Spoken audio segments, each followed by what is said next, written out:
ভারত নিয়ন্ত্রিত কাশ্মীরের পুঞ্চ জেলার অসংখ্য মানুষ নিয়ন্ত্রণ রেখা বারবার তীব্র গোলাবর্ষণ থেকে বাঁচতে তাদের ঘরবাড়ি ছেড়ে পালাতে শুরু করেছে।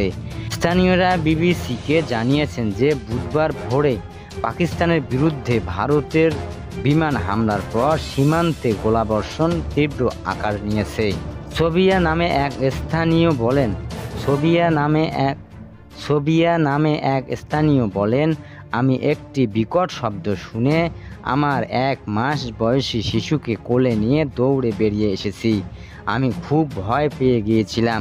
সুপ্রিন আক্তার নামে আরেকজন স্থায়ী বাসিন্দা বলেন যে তাদের বাড়ির সামনে একটি গোলা আছড়ে পড়ার পর তিনি এবং তার পরিবারের তাদের বাড়ি ছেড়ে বেরিয়ে এসেছে। তিনি বলেন, আমরা গাড়ি পাইনি এবং নিরাপদ স্থানে পৌঁছানোর জন্য মাইলের পর মাইল হেঁটে যেতে হয়েছে। আমি সারা পথ কাঁদছিলাম। অনেক গোলাবর্ষণ হচ্ছিল। সবিনা ও সুপ্রিন সহ আরও বহু মানুষ গত 48 ঘন্টায় পুঞ্চ থেকে পালিয়ে সুরানকোটের তাদের পরিবার ও বন্ধুত্বের কাছে আশ্রয় খুঁজতে এসেছেন। সুরানকোট সীমান্ত থেকে আরও দূরে অবস্থিত এবং তাই ওখানে গোলাবর্ষণের ঝুঁকিতে নেই। স্থানীয়রা বলেছেন যে এখন পর্যন্ত কমপক্ষে 80 জন পালিয়ে গেছেন এবং আরও অনেকের আসার সম্ভাবনা রয়েছে। সুরানকোটের বাসিন্দা মোহাম্মদ আলম মালিক বলেন, আমার বাড়িতে এখন 25 জন লোক বাস করে। কেউ কেউ খালি পায়ে হেঁটে এখানে এসে পৌঁছেছেন। কেউ কেউ তাদের ঘর তালাও দেয়নি, কারণ তাদের তাৎক্ষণিকভাবে চলে যেতে হয়েছিল। এই পরিবারগুলো সংকট কাটিয়ে উঠতে এখন মালিকের মতো মানুষের দয়ার উপর নির্ভরশীল হয়ে পড়েছেন।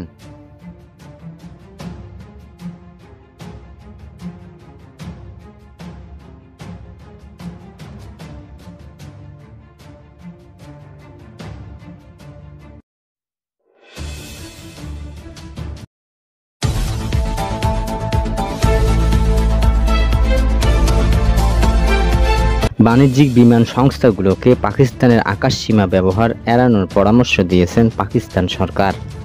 দেশটির প্রতিরক্ষা মন্ত্রী খাজা আসিফ ব্রিটিশ সংবাদ মাধ্যমকে বিবিসিকে এ তথ্য জানিয়েছেন।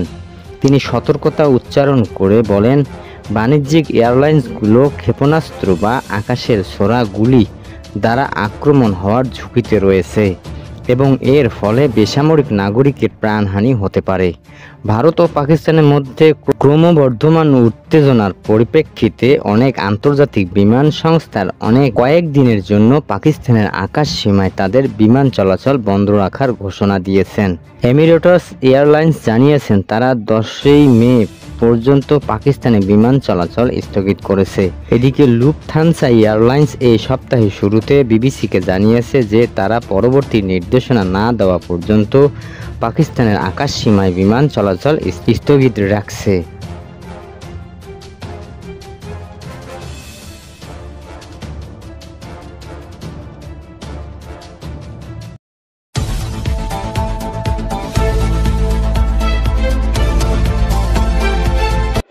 পাকিস্তান ভারতের বিরুদ্ধে যে প্রতিশোধমূলক হামলা শুরু করেছে সেই অভিযানের নাম রাখা হয়েছে বানিয়ান মারসুস। পাকিস্তানের ISPR এই নামকরণের বিষয়ে একটি ব্যাখ্যা দিয়েছেন। এই নামটির আরবি শব্দ বানিয়ান মারসুস থেকে নেওয়া হয়েছে। ধর্মগ্রন্থ আল কোরআনের একটি আয়াতের এই শব্দটির উল্লেখে আছে।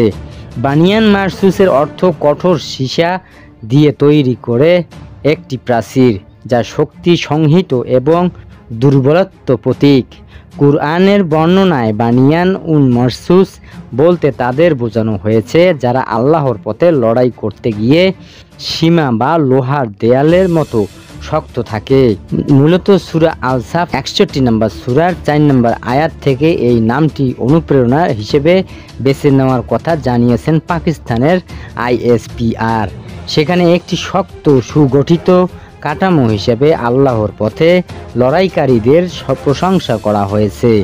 সূরা অনুবাদ হলো, আল্লাহ তাদের ভালোবাসেন যারা তার পথে লড়াই করেন, যেন তারা গলিত সীসা দিয়ে তৈরি শক্ত প্রাচীর। সূরা আল সাফ আয়াত 4।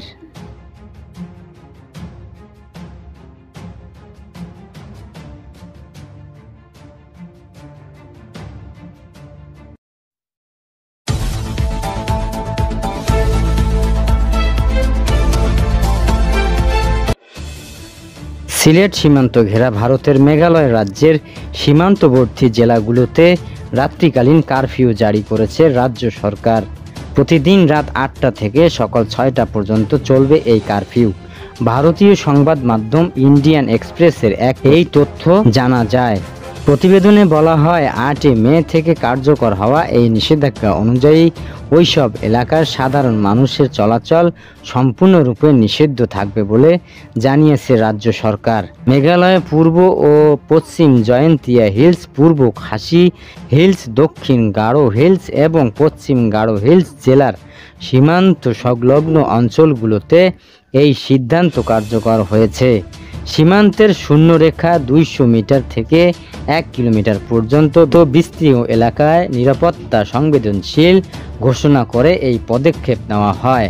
নির্দেশনায় বলা হয়, কারফিউ চলাকালীন নিচের কার্যকলাপ সম্পূর্ণরূপে নিষিদ্ধ থাকবে: 5 বা ততোধিক ব্যক্তির জমায়েত, কোনো ধরনের অস্ত্র বা লাঠিসোঁটা বহন, গবাদি পশু ও পণ্যবাহী বিশেষ করে চা পাতা, সুপারি, পানের পাতা, শুকনা মাছ, সীমান্ত পারাপার বা অবৈধ অনুপ্রবেশ।